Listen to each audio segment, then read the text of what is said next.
नमस्कार मंडळी, आज आपण बनवणार आहोत हॉटेलमध्ये मिळतो अगदी त्याच पद्धतीने पास्ता. हॉटेलमध्ये आपण 40-50 रुपयाला प्लेट खातो. मी अगदी 10 रुपयाच्या पॅकेटमध्ये हॉटेलपेक्षाही झणझणीत टेस्टी पास्ता बनवणार आहे. तर हे बघा, हा फक्त 10 रुपयाचा पास्ता आहे. मी एका वाटीमध्ये काढून घेतला आहे. पहिले तर आपल्याला हा शिजवून घ्यायचा आहे. त्यासाठी पाणी गरम करायला ठेवायचं. पाणी गरम व्हायला लागलं की त्यामध्ये थोडंसं तेल घालायचं आणि तेल घालून लगेच त्यामध्ये थोडंसं मीठ देखील घालायचं. अगदी चवीनुसार मीठ घालायचं, जास्त नाही घालायचं, कारण आपल्याला नंतर देखील मीठ घालायचं आहे त्यामुळे. आणि आता हे छान असं उकळी यायला लागली की यामध्ये पास्ता घालवून घ्यायचा आणि पास्ता छान उकळवून घ्यायचा. आणि तुम्ही पाहू शकता, मी संपूर्ण पास्ता इथे यामध्ये घातलेला आहे. आता छान याला उकळी येईपर्यंत 7 ते 8 मिनिटं छान असा हा परतवून घेणार आहे. पास्ता जास्त शिजवून द्यायचा नाही, जास्त गाळही होऊ द्यायचा नाही. अगदी असा टणक असा राहिला पाहिजे, जास्त शिजला नाही पाहिजे असा हा पास्ता आपल्याला शिजवून घ्यायचा आहे. आता छान असं एकजीव म्हणजे मिक्स करू, म्हणजे मीठ जे आहे ते पाण्यामध्ये विरघळलं जाईल आणि तेल देखील सगळीकडे. तुम्ही पाहू शकता, छान अशी उकळी इथे आलेली आहे आणि आपला पास्ता छान असं शिजत आलेला आहे. हा पास्ता तुम्ही संध्याकाळच्या स्नॅक्समध्ये, मुलांच्या डब्यासाठी किंवा मग नाश्त्यासाठी देखील वापरू शकता किंवा अगदी घरगुती छोट्या पार्टीसाठी देखील तुम्ही हा पास्ता बनवू शकता. अगदी सोप्पा आहे. कमी साहित्यात कसा बनवायचा हे मी तुम्हाला सांगणार आहे. आता काय करायचं, एका चाळणीमध्ये हा पास्ता गाळून घ्यायचा, म्हणजे खालचं जे पाणी आहे ते निघून जाईल. आणि जर असा गाळून नाही घेतला ना, तर खालचं जे पाणी आहे तर ते असंच यात राहून मुरून हे पास्ता जो आहे तर तो अगदी चिकट होऊन जातो आणि ते खायला देखील चविष्ट लागत नाही. त्यामुळं पूर्ण पास्त्यातलं पाणी जे आहे तर ते बाजूला काढणं गरजेचं आहे. म्हणून चाळणीमध्ये पास्ता घालायचा आणि मग पास्ता, तुम्हाला जर लगेच बनवायचं नसेल, थोड्या वेळाने बनवायचं असेल, तर तुम्ही यावर पाणी देखील टाकू शकता, थंड पाणी, म्हणजे हा शिजायचा थांबून जाईल. पण मी लगेच बनवणार आहे म्हणून त्यामध्ये पाणी वगैरे काहीही घातलेलं नाही. आणि लगेच आता मी फोडणी देणार आहे.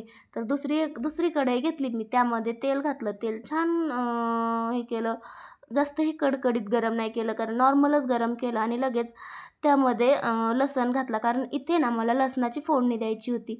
जिरे वगैरे नव्हतं घातलं मी, आधी लसूण घातला होता, आधी लसणाची फोडणी दिली होती. म्हणून तेल जास्त गरम नाही केलं, कारण नंतर कांदा वगैरे परतेपर्यंत लसूण खराब होऊ नये, जास्त तळलं जाऊ नये म्हणून. आणि म्हणूनच जिरे देखील मी शेवटी घालते, नंतर घालते. आता छान असा कांदा घालून कांदा देखील छान परतवून घ्यायचा आणि लगेच त्यामध्ये जिरे आणि हिरवी मिरची देखील उभ्या उभ्या स्लायसेसमध्ये कापून घालायची. भाज्या नेहमी उभ्या कापून घालायच्या, कारण पास्तामध्ये उभ्या चिरलेल्या भाज्याच खायला टेस्टी लागतात. आणि तुम्ही आता पाहू शकता, कांदा जो आहे तर ते सुट्टा सुट्टा व्हायला सुरुवात झाली, म्हणजे कांदा परतायला सुरुवात झालेली आहे. त्यामुळं पास्ता बनवताना तेल मीडियम ठेवायचं, जास्त कडकडीत गरम नाही करायचं. आणि गॅसची फ्लेम जी आहे ना तर ती देखील जास्त हाय नाही ठेवायची. आता यामध्ये टोमॅटो घालायचं. मी इथे उभ्या उभ्या स्लायसेसमध्ये कापून घातला आहे, कारण माझ्याकडे टोमॅटो केचप आहे. तुमच्याकडे जर टोमॅटो केचप नसेल ना, तर तुम्ही ह्या टोमॅटोची प्युरी बनवून देखील घालू शकता, कच्च्या टोमॅटोची प्युरी. तर हे टोमॅटो छान नरम पडण्यासाठी यामध्ये मी मीठ घालते. पण मीठ इथे विचारपूर्वक घाला, कारण आपण मीठ हे पास्ता शिजवताना देखील घातलेलं होतं, याची काळजी घ्यायची आणि मगच मीठ घालायचं. आणि शक्यतो मीठ जास्त नाही घालायचं, मीठ जरा कमीच घालायचं. ते आता छान असं टोमॅटो नरम पडेपर्यंत इथे परतून घेऊ. आता तुम्ही पाहू शकता, टोमॅटो नरम पडायला सुरुवात देखील झालेली आहे आणि किती छान आपल्या भाज्या परतल्या आहेत. आता आपण यामध्ये सुके मसाले घालूयात. तर मी त्यासाठी थोडीशी धने पावडर घातली, थोडीशी नॉर्मल एकदम हळद घातली. आणि हे बघा, हा आहे पास्ता मसाला. तर तुमच्याकडे जर पास्ता मसाला नसेल तर तुम्ही मॅगी मसाला देखील घालू शकता. लहान मुलांना मॅगी मसाला देखील खूप जास्त आवडतो. पण पास्तावर ना एक्सपायरी डेट बघायची आणि मगच पास्ता मसाला घालायचा, कारण माझ्याकडे तर बरेच दिवस झालं तर पास्ता मसाला आणून ठेवलेला म्हणून. कारण पास्ता मसाला आपण कधी देखील आणून ठेवतो, त्यामुळे यामध्ये आपण ना त्याच्याऐवजी किचन किंग मसाला घातला तरी चालतं. हे बघा, मी देखील आता इथे किचन किंग मसाला घालणार आहे. आणि किचन किंग मसाला घालायचा आणि हे छान असं परतवून घ्यायचं. यामध्ये कुठलेही मसाले असे नाही ना घातले तरी देखील पास्ता छानच लागतो, कारण पास्त्याची चव जी आहे ना ती प्रॉपर खूप छान असते. त्यामुळे अशा कुठल्याही मसाल्यांची वगैरे ह्याला गरज नाही पडत. हे बघा, आता मी इथे टोमॅटो केचप घातलेला आहे, थोडंसं घातलं आहे. तुमच्याकडे जास्त चालत असेल मुलांना तर तुम्ही जास्त केलं, किंवा वरून देखील पास्ता बनल्यानंतर वरून देखील तुम्ही त्यांना टोमॅटो केचप देऊ शकता. हे बघा, टोमॅटो केचप घालून छान असं परतून घेतलं आणि तुम्ही पाहू शकता यात कुठेही तुम्हाला टोमॅटोची फोड दिसणार नाही. सगळं टोमॅटो नरम पडलं आहे. संपूर्ण भाज्या ज्या आहेत तर त्या अशा एकजीव झालेल्या आहेत.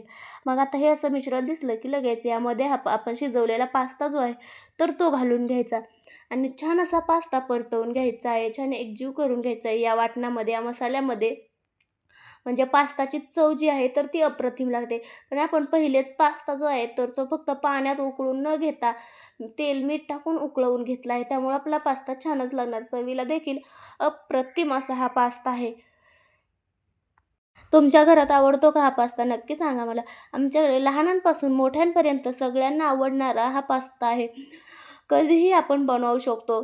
मुलांच्या डब्यासाठी, संध्याकाळच्या स्नॅक्ससाठी एवढंच नव्हे तर आपल्या घरात छोटीशी एखादी पार्टी असेल ना, तर त्या पार्टीसाठी देखील आपण हा पास्ता बनवू शकतो. आणि तुम्ही पाहू शकता मस्त असा आपला पास्ता रेडी आहे. आता यामध्ये बारीक चिरलेली कोथिंबीर घालायची आणि तुम्ही पाहू शकता आता आपला पास्ता जो आहे तर तो खाण्यासाठी रेडी झालेला आहे. आता मस्त असा एका प्लेटमध्ये आपण हा पास्ता काढून घेऊ आणि लगेच खायला देखील सुरुवात करू.